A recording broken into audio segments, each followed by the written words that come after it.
अरे वायरिंग खा रखी है चूहों ने, कबाड़ में जाएगी अब। जरा 1 मिनट बाहर आना। क्या हो गया, क्यों चिल्ला रही हो? जब पता है मैं नहाने के बाद पूजा करने जाता हूँ तो बीच में चीखम चिल्ली मचाना जरूरी है क्या? बताओ भैया क्या बात है? भाई साहब आपकी मशीन जो है ना खराब हो गई है। क्यों, क्या हो गया इसमें? जो भी हुआ है ना तुम्हारी वजह से हुआ है। दिन रात कपड़े तुम धोती हो, मशीन तुम चलाती हो और खराब मेरी वजह से हो गई। तुम्हें कितनी बार कहा कि चूहादानी ले आओ, लो अब घुस गया चूहा और काट दी तार। क्यों बे, कैसा मिस्त्री है तू?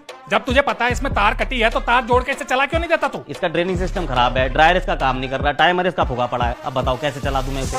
ये तो कबाड़ में जाएगी। जब मशीन चली नहीं तो इतनी सारी चीजें तुझे कहाँ से पता चली? अरे भाई साहब भाभी जी ने बताई है, झूठ बोल रहा हूँ तो पूछ लो। भाभी जी बताओ ना क्या क्या बताया आपने मेरे को? घर का बेदी लंका ढाए। क्या लंका ढाए है?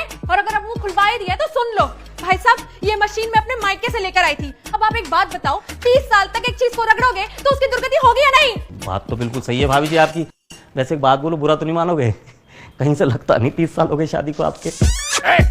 ज्यादा मक्खन लगाया तो टांग पे टांग रख के चीर दूंगा अभी। अरे इसमें मक्खन लगाने वाली कौन सी बात है? जो सच है वो सच है। भाई साहब मैं आपको क्या बताऊं, इस आदमी के कपड़े धोते धोते ना मेरे हाथों की लकीरें तक मिट गई हैं। अच्छा है हाथों की लकीरें मिट गई, वैसे भी कुछ खास था नहीं तुम्हारे हाथों की लकीरों में। कैसे होता, क्योंकि तुमसे जुड़ना जो लिखा था। अरे अरे भाई साहब रहने दो, बात को पतंगड़ क्यों बना रहे हो? है बात दोनों में से किसी की भी हो, बदनामी तो इसी घर की होगी ना। ठीक है, अब ये बता इस मशीन में कुछ गुंजाइश है या नहीं? ये तो आप कबाड़िया को बुला लो, वो प्लास्टिक तोल के बता देगा कितने मिलेंगे कितने नहीं मिलेंगे। जो आपको ठीक लगे ले लेना। चलो फिर यही करते हैं। क्यों जी? हाँ करो, मैं जा रहा हूँ पूजा करने। लेकिन भाभी जी वो मेरे पैसे तो दे देते हैं। पैसे? जो मेरे विजिट चार्ज है वो तो दीजिए। विजिट? अरे भैया मशीन देखने के पैसे कौन लेता है?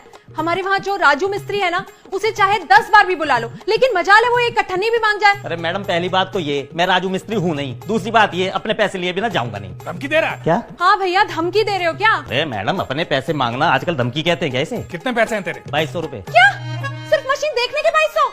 एक आधा पुर्जा लगा देते तो तुम तो इसका बिल 5000 का बना देते। मैडम आप भी बिना सर पैर की बात कर रहे हो। जो एप्लीकेशन में चार्जेस थे जिस पे आप एग्री हुए थे वही तो मांग रहा हूँ मैं। 500 दे दो इसे। 500 नहीं लूंगा तो पूरे लूंगा भाई। अरे तुम तो अजगर की तरह गले ही पड़ गए हो। 500 लेने में क्या बुराई है? मैडम बात अच्छाई और बुराई की नहीं है, बात है असूलों की। जो मेरे पैसे हैं लेके जाऊंगा, दिमाग का ना दही मत करो मेरा। चल जा यहाँ से, नहीं है पैसे। क्या कर रहा है? बोल दिया ना पैसे नहीं है, अब जा यहाँ से। नहीं है पैसे? नहीं।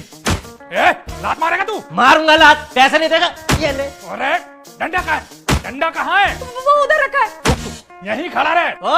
2200 रुपए तुझे दान कर दिए, मियां बीवी मिलके ना मेरे नाम का मोहल्ले में प्रसाद बांट लेना, रख लो तुम अपने पास। प्रसाद तो मैं तुझे देता हूँ। अरे कहाँ चलिए तुम? अरे मुझे क्या रोक रही, उसे रोकना था ना। जाने दो उसे, तुम मेरे साथ कपड़े धुलवाओ। एक ग्राम विकास अधिकारी कभी कपड़े नहीं धोता। जा रहा हूँ मैं पूजा करने। तो ठीक है फिर, रहने दो कपड़े गंदे।